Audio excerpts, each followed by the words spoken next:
Hello and welcome to Starbound's second channel. My name is Gabriel the Bibi Capaldi and I'll be your narrator today. But before we get into today's story, please do check down below that you are subscribed to the channel. It's 100% free and helps us pop up on your feed a bit more often. Small, compact, and easily excitable. Grassor's first impression of the humans was that they could only be referred to as cute, and that nothing anyone would say would change that first impression. Grassor stood at the edge of the forest clearing, his enormous frame partially concealed behind the colossal trunk of a galawood tree.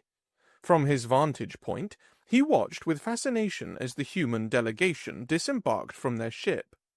The vessel itself was dwarfed by the towering flora of his homeworld, Verdantia. The ancient galawood trees, each one stretching nearly a kilometer into the sky, made the human spacecraft look like a child's toy forgotten among garden statuary.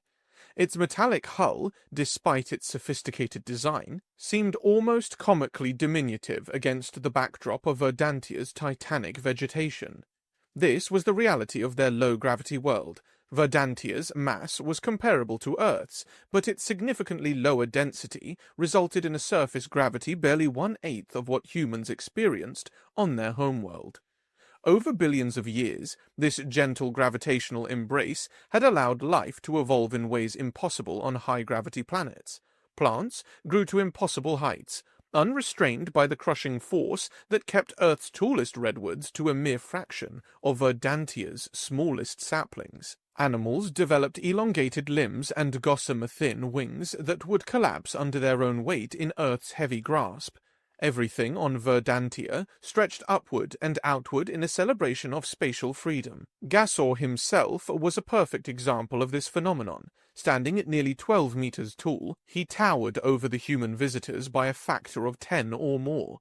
Despite sharing a similar bipedal form with the Earth-born species, the tallest human would barely reach his kneecap. Gassor's limbs were long and graceful, evolved for the easy, bounding movements that low gravity permitted.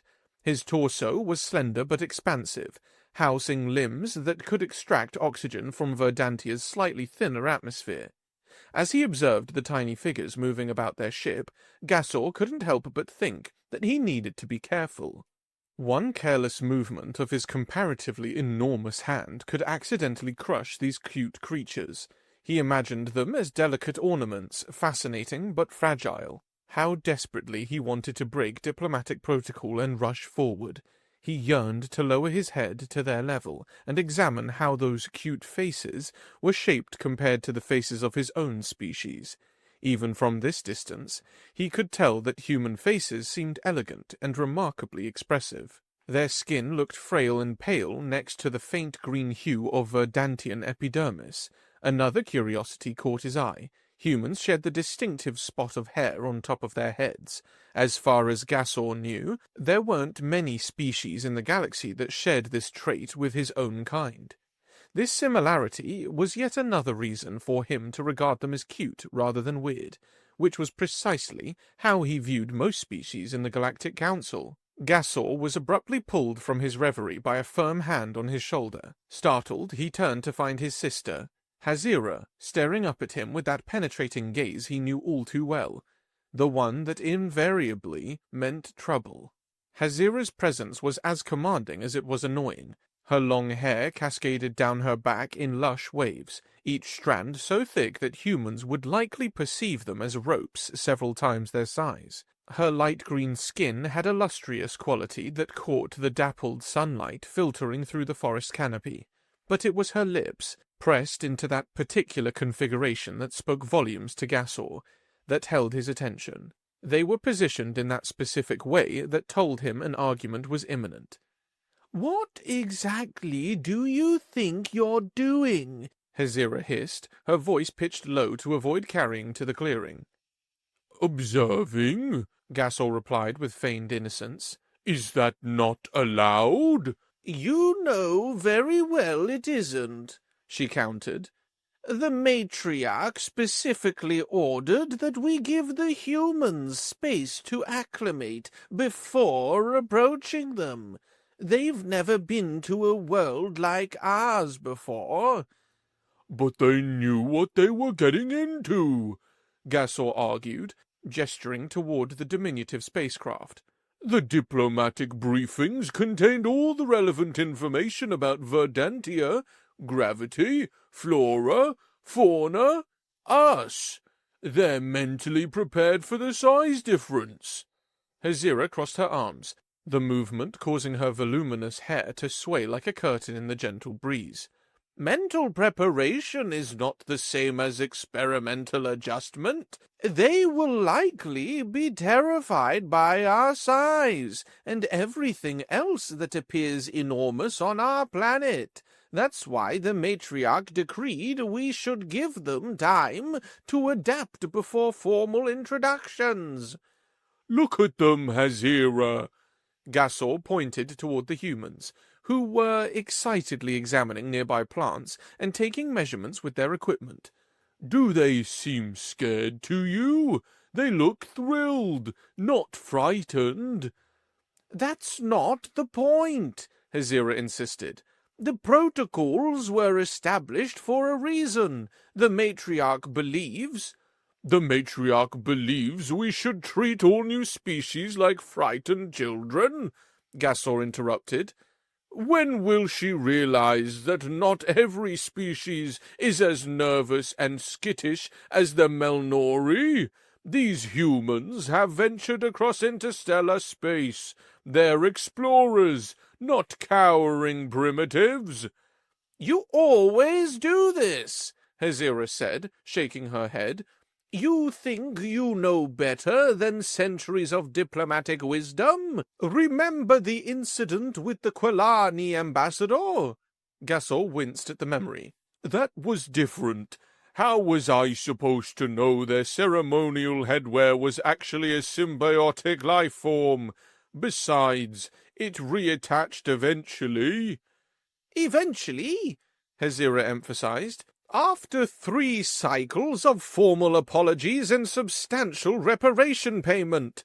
Gasor studied his sister for a moment, a realization dawning. Wait a minute. If I'm breaking the matriarch's rules by being here, what exactly are you doing? Hazira's confident posture faltered slightly. I'm retrieving you, obviously. Really? And how did you know where to find me unless you were also watching the humans from a distance? Gasor's mouth curved into a triumphant smile. It seems I'm not the only one curious about our visitors. At least I'm honest about my intentions. Hazira's skin flushed a deeper green in embarrassment. That's completely different. I was monitoring the situation to ensure protocol was maintained. From behind a tree, without alerting the greeting committee? Gasor chuckled. Admit it, you're just as interested in them as I am. Before Hazira could formulate a response, Gasor noticed movement at the forest's edge. Looking down, he was surprised to see 3 small figures standing barely 20 meters away, looking up at the siblings with unmistakable curiosity. Somehow, 3 of the humans had broken away from the main group and approached without either Verdantian noticing. Excuse me? Called a voice from below, tiny and clear. Hello up there. Gasor and Hazira exchanged panicked glances. The first contact situation they had both been trying to avoid had suddenly become unavoidable. After a moment of awkward hesitation, they attempted to communicate normally, but quickly realized they likely needed to lower themselves to be effective.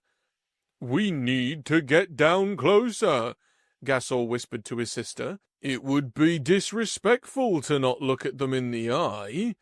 With careful movements, both Verdantians knelt on the forest floor, bringing their enormous heads down to a level where they could better interact with the humans. Even kneeling, they towered over the visitors, but at least communication became easier. Greetings, Gasol said, his voice artificially modulated to a volume that wouldn't overwhelm the humans' hearing. I am Gasor, and this is my sister, Hazira. We apologize for observing without introducing ourselves. The humans looked at each other with expressions that seemed to convey excitement rather than fear. The one in the center, with darker skin and a neat beard, stepped forward. "No apology necessary. We're actually glad to make contact early. I'm Christopher," he said, gesturing to himself. Then he pointed to his companions. "This is Matthias," indicating a taller, paler human with yellow hair, "and Lorenzo," referring to the third human who had a broader build and facial hair that covered more of his face. "We hope we're not intruding," Lorenzo added. "We saw you at the edge of the forest and thought we'd say hello." "Not at all," Gasol replied enthusiastically, before Hazira could interject with something more formal. "We were just discussing your arrival." "How are you finding our world?" Hazira asked, her diplomatic tone taking over despite her initial discomfort. "Absolutely incredible," Matthias enthused. "The gravity is so strange. We feel like we could almost float here." "And we're so much stronger," Christopher demonstrated by effortlessly jumping his own height into the air. "Back on Earth, that would not have been possible." Gasor and Hazira exchanged amused glances and laughed softly at the humans' excitement over what seemed to them a tiny jump. The idea that such a small jump was impressive to the humans struck them as endearing, though neither voiced this thought aloud. "Is the gravity adjustment difficult for you?" Hazira inquired politely. "Not difficult, exhilarating," Lorenzo replied. "That's actually why we requested additional time before the official meeting with your leadership." Christopher's gaze landed on Gasor, perhaps noting the knowing look the siblings shared.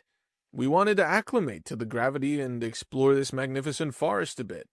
A place with trees this enormous is the stuff of legends on Earth." "The low gravity makes us feel like superheroes," Matthias added with childlike enthusiasm.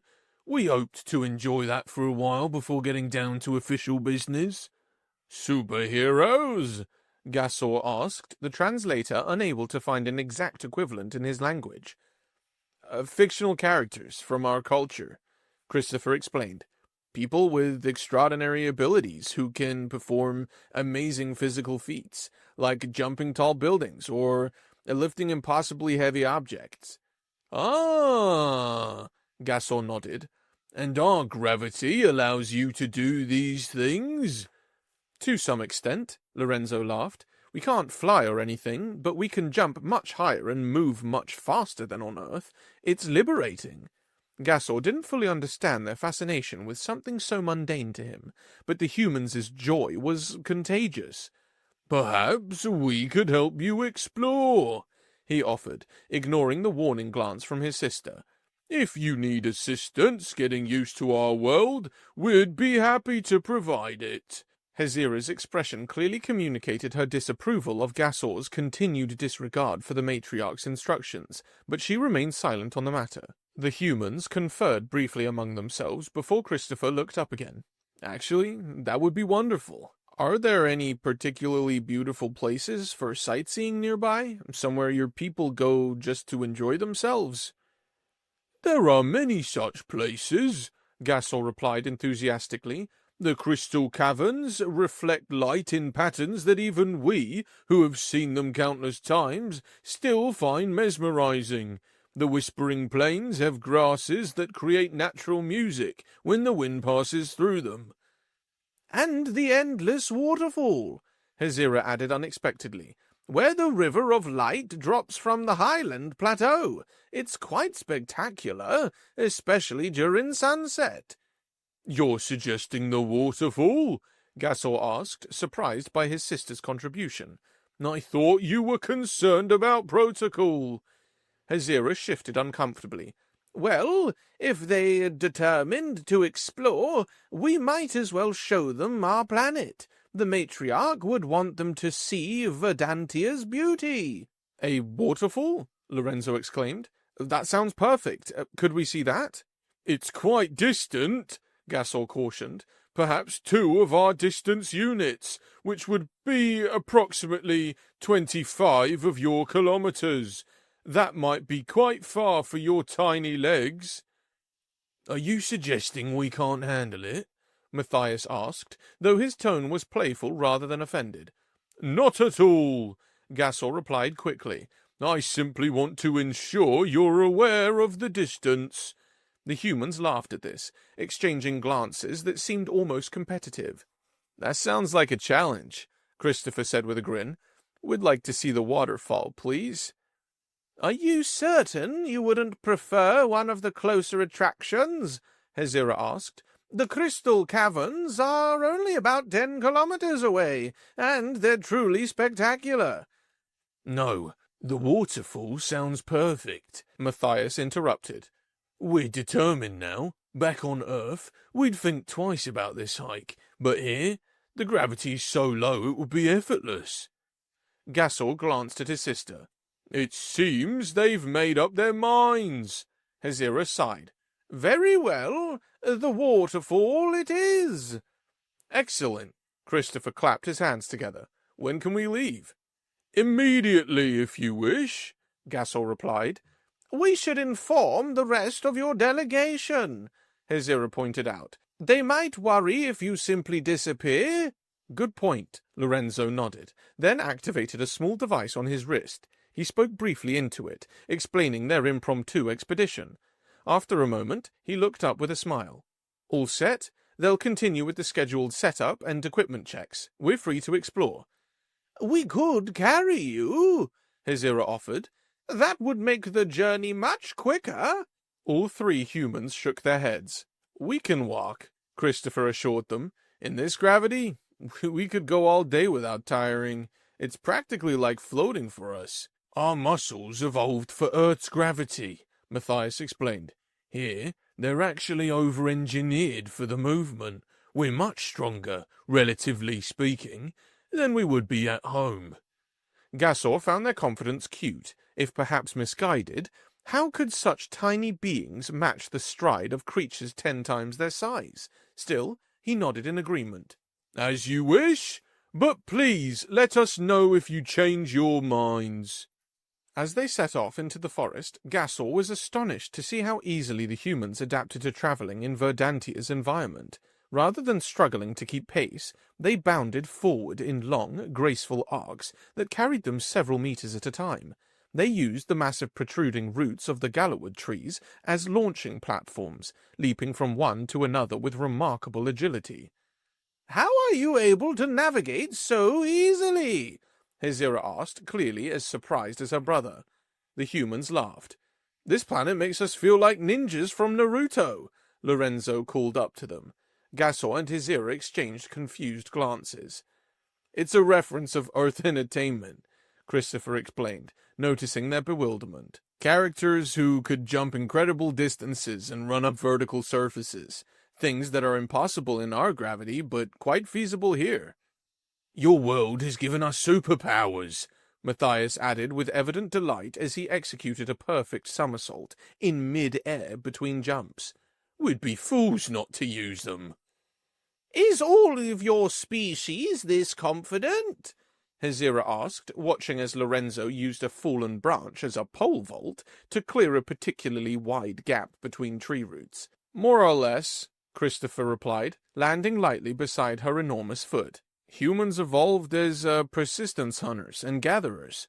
We're not the strongest or the fastest creatures on our planet, but we're remarkably good at running. And to be fair, Matthias added, we three were specifically selected for this mission partially because we are fit. We've trained for this sort of thing, though I admit we never trained for low gravity specifically. This is all improvisation. Impressive improvisation, Gasol commented. He'd expected to be constantly waiting for the humans to catch up, perhaps even carrying them despite their protests. Instead, the tiny beings were keeping pace without apparent difficulty. How far have we come? Lorenzo asked after they'd been travelling for about an hour. Nearly 5 kilometers, Hezira replied. We're making good progress. And how much further to the waterfall? Christopher inquired. About 20 of your kilometers, Gasol answered. We should reach it in a few minutes if we maintain this pace. Perfect, Matthias grinned. Plenty of time to enjoy the sight before returning to the ship by evening. As they continued deeper into the forest, the vegetation grew even more spectacular. Bioluminescent fungi clung to the trunks of the ancient trees, their soft red glow visible even in daylight. Flowered vines, each blossom larger than a human, draped between branches high above. Occasionally, winged creatures with wingspans that dwarfed the tiny humans soared through gaps in the canopy. "Your world is breathtaking," Lorenzo said, pausing to examine a fallen flower nearly his own size. "I can see why you suggested the waterfall." "You will like it," Hazira assured him. "The water is clean and the sound, it resonates through the canyon.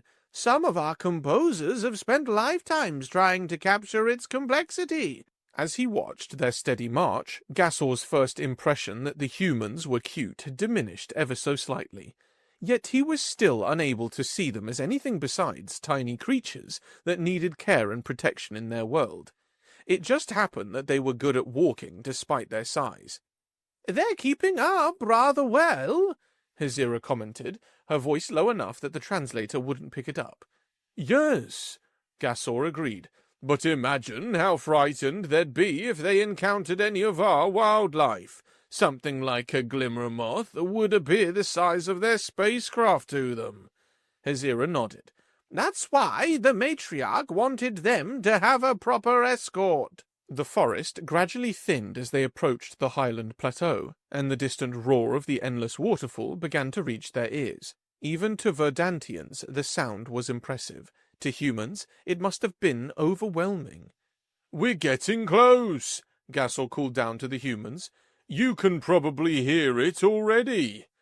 "It sounds massive," Lorenzo shouted back. When they finally emerged from the tree line at the edge of the massive canyon, even Gasor, who had seen the endless waterfall dozens of times, felt a sense of awe. The water cascaded from the highland plateau nearly a kilometer above, creating a perpetual mist that formed rainbows in the afternoon sunlight. The waterfall was so wide that it disappeared into the distance on both sides, earning its name not from its height, but from its seemingly limitless breadth. Gasor and Hazira, towering figures though they were, felt dwarfed by the immensity of the natural wonder. The humans, by comparison, virtually disappeared in the landscape, tiny specks against the overwhelming backdrop of rushing water and ancient stone. For a moment, all five of them stood in silence, the humans apparently speechless. Gasol glanced down and saw their faces turned upward, mouths slightly open in an expression he recognized as wonder, despite the differences in their species. "This is," Christopher finally managed, but seemed unable to find words to continue. "Incredible," Matthias finished for him. "Nothing on Earth compares to this." "Not even close," Lorenzo added. "Our gravity wouldn't allow something so massive to exist." Hazira beamed with pride. "The endless waterfall is one of Verdantia's most treasured natural monuments.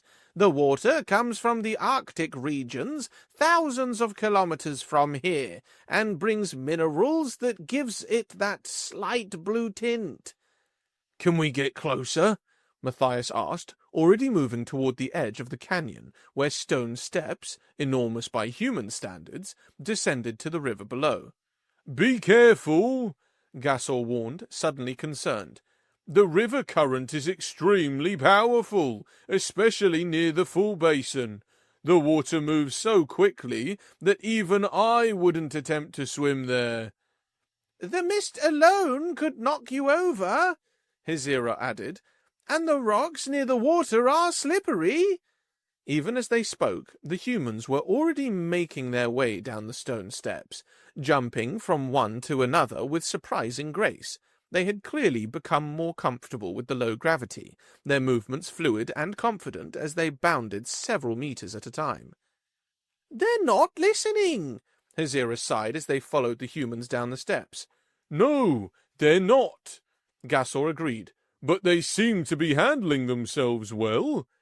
By the time the siblings reached the bottom of the canyon, the humans were already exploring the rocky shore of the river. They hopped from stone to stone with remarkable accuracy, using the low gravity to make leaps that would have been impossible on their homeworld. Yet Gasor noticed they were staying away from the center of the river, where the current was strongest. "Perhaps we're underestimating them," Hazira said quietly as they watched the humans. "They seem to understand their limitations." "Yes, but that doesn't mean they're safe," Gasol replied. "One misstep and they could be swept away." "Look at them, brother. They're being cautious. They are not even attempting the jumps they performed on the forest." Gasor had to admit she was right. The humans were not being reckless. They were exploring enthusiastically but not carelessly. Christopher and Lorenzo were now examining some unusual rock formations near the water's edge, while Matthias had moved slightly further downstream, photographing something with a small device he pulled from his pocket. After a time, Christopher and Lorenzo returned to where Gasor and Hazira stood. "This place is magnificent," Christopher said, his hair and clothing slightly damp from the mist. "Thank you for bringing us here." "Where's your friend?" Hazira asked, noticing Matthias was still downstream. "He found some interesting markings on the rocks," Lorenzo explained. "Giant claw marks, he thinks. He's taking pictures for our scientists back on the ship. They'll be very interested." Gasor and Hazira exchanged alarmed glances. "Claw marks?" Gasor asked, trying to keep his voice casual. "Can you describe them?" 3 parallel lines, Christopher said, gesturing with his hand. Deep gouges in the stone, like something very large and very strong had gripped the rock. Matthias thinks they're fresh, too. Gasor's mind immediately flashed back to an incident 3 years ago when similar marks had been found in the same area. A Trozax, one of Verdantia's most dangerous predators, had been spotted in the river shortly afterward. The creature had claimed 2 lives before it was driven back into the deeper parts of the river system. "We should get him back here," Hazira said, an edge of urgency in her voice. "Is something wrong?" Lorenzo asked, picking up their concern. "Those marks," Gasol began, "they might be from a Trozax. It's a large predator that sometimes comes upriver from the lowland swamps." "How large?" Christopher asked. "About half my size," Gasol replied, "but extremely dangerous. Sharp claws, powerful jaws, and territorial." "Matthias!" Lorenzo called immediately, waving to his friend. "Come back! Now!" Matthias looked up from his photography, waved acknowledgement, and began making his way back towards them. "We don't want to alarm you unnecessarily," Hazira said. "It's unlikely a Trozax would appear today of all days. They're relatively rare in this area, but it would be better if we started heading back." "No need to panic," Gasol added, trying to sound reassuring. "Just a precaution." Those words died in their throats as an enormous scaled creature emerged from the water behind Matthias. It rose like a nightmare, 4 meters of glistening, armored hide, the color of wet stone. Its massive head was dominated by a rigid crest and rows of dagger-like teeth. 6 limbs extended from its body, 4 legs ending in webbed claws for swimming, and 2 shorter arms with razor-sharp talons raised in a display of aggression. Its yellow eyes fixed on Matthias, who had frozen in place, apparently sensing the movement behind him. "Is that?" Christopher began, his voice barely audible. "A giant iguana?" Lorenzo finished, though the tremor in his voice belied his casual tone. "That's a Trozax," Gasol confirmed, already moving forward, though he knew he was too far away to reach Matthias before the creature struck. The Trozax lunged with frightening speed, its massive jaw opening wide. Matthias reacted with surprising quickness, launching himself into the air in a desperate leap. The low gravity carried him several times his own height to land on a rocky outcropping above the creature's reach. The Trozax slammed its jaws shut on empty air, then turned its baleful gaze upward at its escaped prey. Gasol moved faster, waving his arms and shouting to draw the creature's attention. A Trozax was half his size, and without weapons, he wasn't confident about his odds against the armored predator. Still, he had to try. The humans were under his protection, and he couldn't let one of them be harmed. "Hey, over here!" he bellowed, picking up a stone and hurling it at the creature. The stone bounced harmlessly off the Trozax's armored hide, and the creature didn't even turn to look at him. It remained focused on Matthias, who was now trapped on the rock outcropping with nowhere else to flee. Gasor looked around frantically for Christopher and Lorenzo, expecting to find them cowering in fear, but they were nowhere to be seen. Had they fled? He couldn't blame them if they had. Their first instinct would naturally be to escape from such a giant predator. A strangled sound from Hazira made him turn. His sister's jaw had dropped open in shock, following her gaze. Gasor saw something he could scarcely believe. Christopher stood at the water's edge, holding a boulder that seemed twice his size. His relatively tiny frame shouldn't have been able to support such weight, yet he hefted it as though it were no heavier than a loaf of bread. His gaze was locked on the Trozax, his expression one of intense concentration. "He doesn't plan to," Gasor began in a low tone. Before he could finish the thought, Christopher hurled the massive rock. It flew through the air with unexpected speed and struck the Trozax squarely in the head. The impact made a sickening crunch and caused the creature to stumble sideways. Momentarily dazed, its attention shifted from Matthias to this new threat. Gasor stared in disbelief. The display of strength from such a small creature seemed impossible. On Earth, with its higher gravity, humans must have evolved incredibly dense musculature to move around. Here on Verdantia, the same muscle mass, no longer fighting against crushing gravity, could exert its full potential. The Trozax shook its massive head and roared in rage, its focus now on Christopher. It charged forward, claws extended and jaws open wide. Christopher stood his ground, apparently ready to dodge at the last moment. But he never had to. In a blur of movement, Lorenzo launched himself through the air directly at the charging predator. His arm tensed visibly as he threw a punch that connected with the side of the Trozax's head. There was a sickening sound, not of impact, but of tearing. The human's fist hadn't bounced off the creature's hide, but had actually cut into it.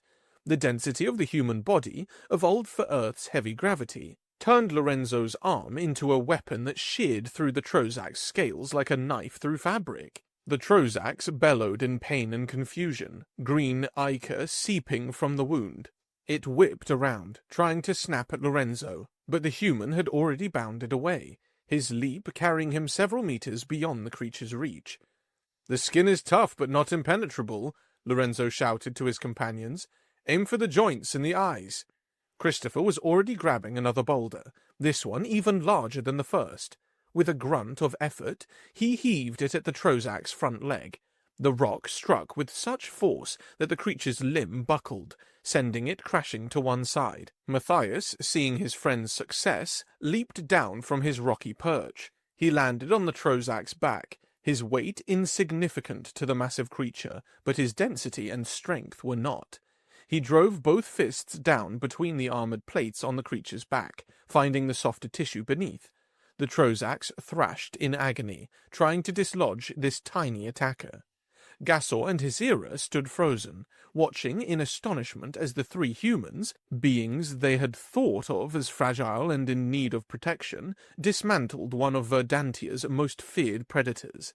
The humans moved with incredible speed, dodging the Trozax's increasingly desperate attacks with ease. The low gravity allowed them to leap out of danger and then immediately counterattack from unexpected angles. Christopher continued his boulder assault, targeting the creature's legs and joints with uncanny accuracy. Lorenzo darted in and out, delivering punches that somehow cut through the armored hide rather than simply transferring kinetic energy. Matthias remained on the creature's back, pounding at the sensitive areas between its armored plates. The battle lasted only minutes. With a final roar of pain and frustration, the Trozax retreated, dragging its injured body back into the depths of the river. Green ichor stained the rocks and water, evidence of the humans' effectiveness. The three humans regrouped, checking each other for injuries but seeming largely unharmed. Their breathing was barely elevated, as if the fight had been nothing more strenuous than a brisk walk. "Is everyone all right?" Gasor finally managed to ask, his voice weak with shock. "We're fine," Christopher assured him, brushing dust from his hands. "Not even a scratch." "How did you—" Hazira began, unable to complete the question. "Our density," Matthias explained, coming over to join them. "On Earth, we evolved under gravity 8 times stronger than here. Our bones are compressed, our muscles dense. What would be normal force for us is multiplied here." "We didn't realize how strong we'd be here until we started playing around near the ship," Christopher said. "Matthias lifted a piece of equipment that would have required a small crane on Earth." "But you're so small," Gasor said, still struggling to reconcile what he had witnessed with his preconception of the humans as cute, fragile creatures. "Size isn't everything," Matthias grinned. "Density matters too. Think of it this way. A neutron star is tiny compared to a normal star, but it would crush a normal star easily because of its density." "Are all humans this strong in our gravity?" Hazira asked. "More or less," Lorenzo shrugged. "Some more than others, depending on physical conditioning, but even our children would be surprisingly strong here." Gasor looked at the humans with new eyes. They still appeared small and, yes, cute in their appearance. But now he understood that behind those unassuming exteriors lay power that could match or exceed his own. These weren't delicate ornaments to be protected. They were formidable beings compressed into compact packages. "We should head back," Christopher suggested, glancing at the sun's position. "Our crew will be wondering where we are." The journey back was quiet, the siblings processing what they had witnessed. Gasor occasionally glanced down at the humans as they bounded alongside, seeing them differently now. Still cute in appearance, but terrifying in capability. As they neared the human camp, Hazira broke the silence. "Will you tell the others what happened?" "Of course," Matthias replied. "It's important information about the planet's wildlife, but we won't emphasize our involvement if that concerns you." "It's not that," Gasor said. "It's just, our people might see your species differently when they learn that you're this strong here." "Is that a bad thing?" Lorenzo asked. Gasor considered the question. "No," he decided. "It's important. You should be treated as equals, despite the size difference." "The matriarch will need to be informed," Hazira added. "The diplomatic approach may need adjustment." Christopher just nodded, letting the conversation conclude. As they reached the edge of the landing site, Gasor realized his concern had shifted. He was no longer worried about what might happen to the humans on Verdantia. Now, he worried about what might happen if the humans were ever angered or threatened. These tiny beings, with their deceptively cute appearance and their terrifying strength, could be powerful allies, or formidable enemies. He watched as the 3 humans rejoined their companions, gesturing excitedly as they recounted their adventure. To look at them, one would never guess they had just driven off a Trozax with their bare hands. They still appeared small, compact, and easily excitable. But Gasor would never again make the mistake of thinking that cute meant harmless. Not when it came to humans.